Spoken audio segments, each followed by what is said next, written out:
Allahu Allah Allah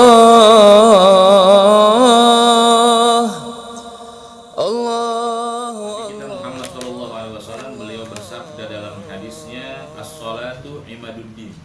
Salat adalah tiang agama. Aman aqamaha faqad aqamaddin. Kata Rasulullah, barang siapa yang mengerjakan salat, maka orang tersebut sudah menegakkan agamanya. Dan barang siapa yang meninggalkan salat, maka Allah katakan dan Allah vonis orang tersebut sudah merusak dan menghancurkan agamanya. Jadi kalau kita merasa diri kita beriman kepada Allah Subhanahu wa taala, merasa diri kita senantiasa diberikan kenikmatan yang berlimpah dari Allah dan kita membalasnya dengan rasa syukur, minimal kita mengerjakan sholat 5 waktu. Di antara sholat 5 waktu yang kita kerjakan, sebelum itu kita dianjurkan untuk bersuci atau bertoharoh. Maka kebanyakan di antara kaum muslimin, muslimah kurang paham tentang perihal masalah toharoh. Kita taunya kan sholat 5 waktu, ya, maghrib 3 rakaat, ya, isya 4 rakaat dan lainnya. Cuman kita terkadang kurang paham bagaimana cara kita bersuci. Minimal, ya, minimal mandi wajibnya. Karena kan di antara daripada persyaratan seseorang ingin diterima sholatnya oleh Allah Subhanahu wa taala, dia harus tahu bagaimana caranya dia menghadap kepada Allah. Cara bersucinya, cara berwudunya, ya, minimal pembasuhan daripada merata dari bagian muka sampai yang wajibnya. Nah, maka kesempatan hari ini sebelum kita bahas tentang perihal masalah sholat 5 waktu, maka kita bahas tentang perihal masalah wudu.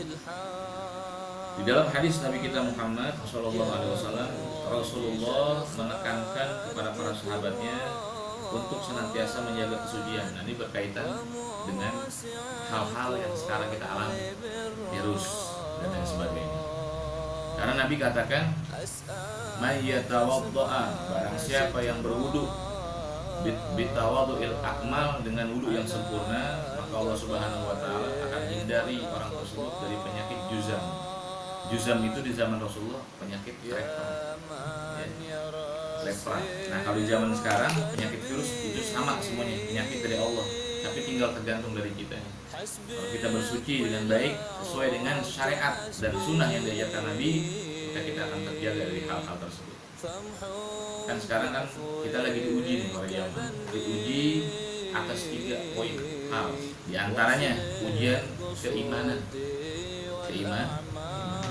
Yang kedua, ujian tentang keyakinan. Sekarang nanya, kita yakin kan sama Allah?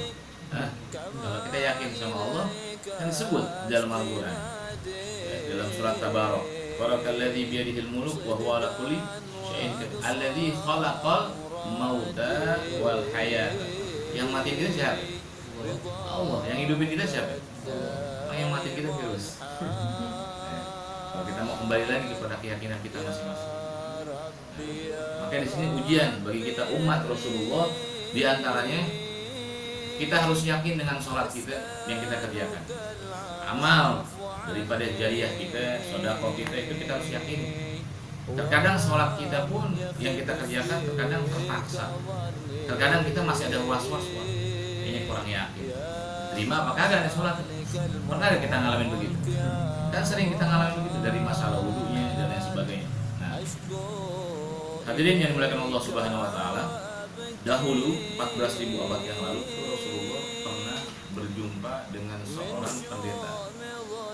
Yang mana pendeta ini dia punya keturunan, ya, di zaman dulu Ahlul Kitab. Nah, beda sekarang. Kalau sekarang kan banyak dirubah. Kalau pendeta di zaman dulu, mereka itu apa-apa pasti cerita sama Nabi. Pasti mereka minta saran sama Rasulullah.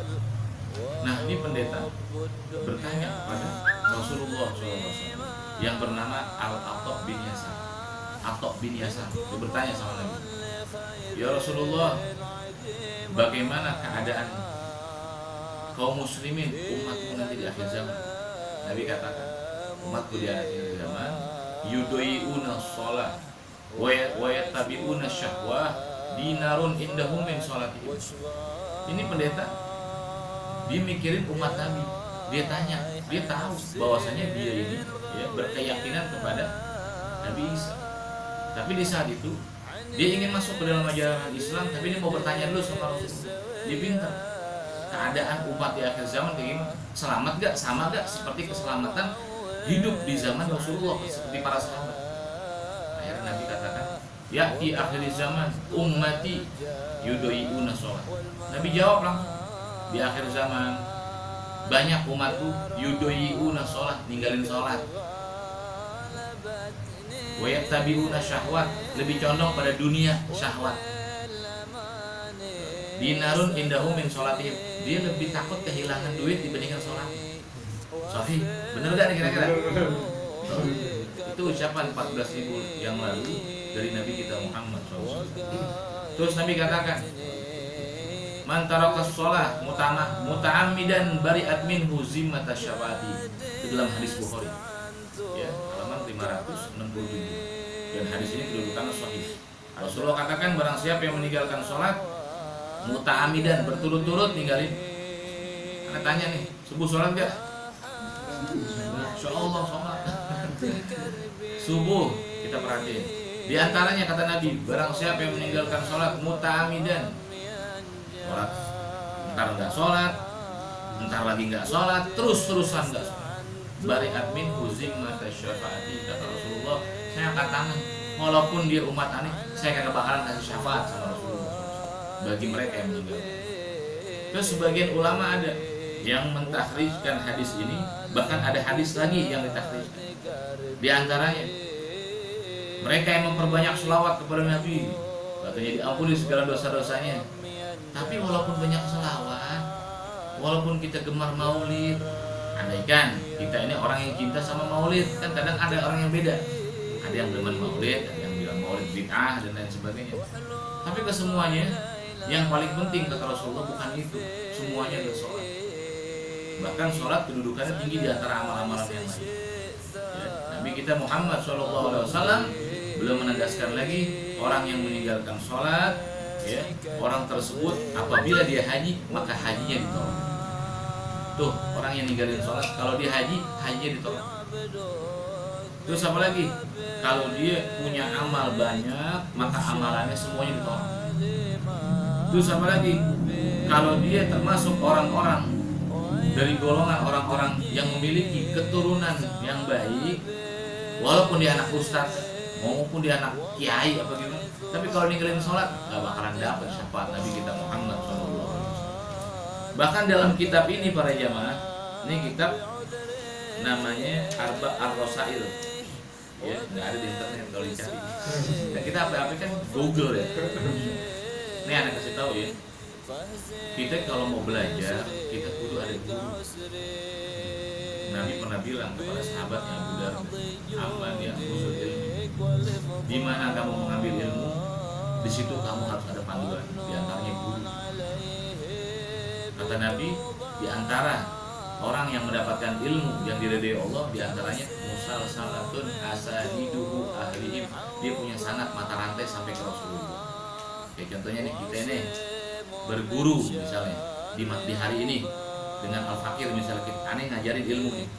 Al-Fakir punya sanad, punya guru Al-Fakir, jujur guru Al-Fakir ini seorang habaib. Siapa ya? Al-Habib Umar bin Muhammad bin Salim bin Habib. Kenal gak Habib Umar? Gak kenal ya? Kenal gak Habib Umar yang ada di Tarim?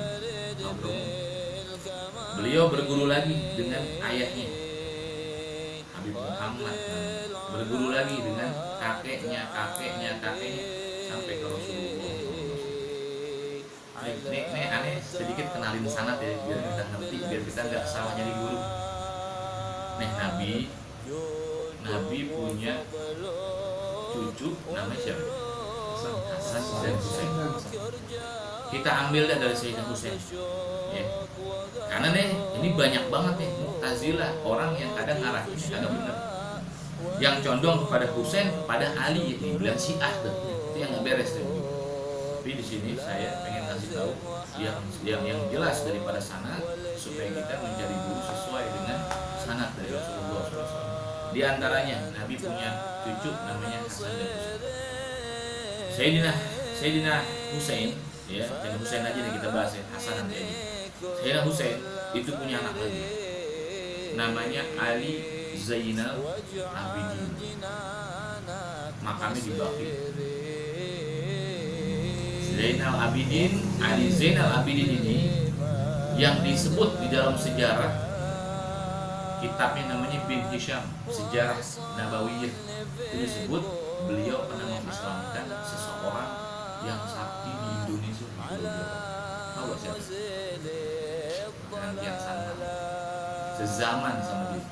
Tahu gak Prabu Siliwangi? Tahu kan kisahnya? Nah itu di zaman Ali Zainal Abidin. Kalau ada orang bilang Ali bin Abi Thalib, nggak nyambung kalau cerita kita lihat di TV, ada di kitab-kitab sejarah. Ali Zainal Abidin punya anak lagi, namanya Syekh Muhammad Al-Baqir, atau yang disebut dengan Syekh Subakir. Syekh Subakir punya anak lagi namanya Ja'far Shadiq, Ali Al-Uraidi, Sayyidina Musa Al-Kazim, sampai Sayyidina Muhajir Ahmad bin Isa. Ahmad bin Isa punya anak namanya Abdul Malik. Abdul Malik punya anak namanya Umar Said, atau disebut dengan Sunan Kali. Itu sanatnya. Itu namanya sanat silsilah. Ya, keturunan. Begitu juga ilmu. Gitu.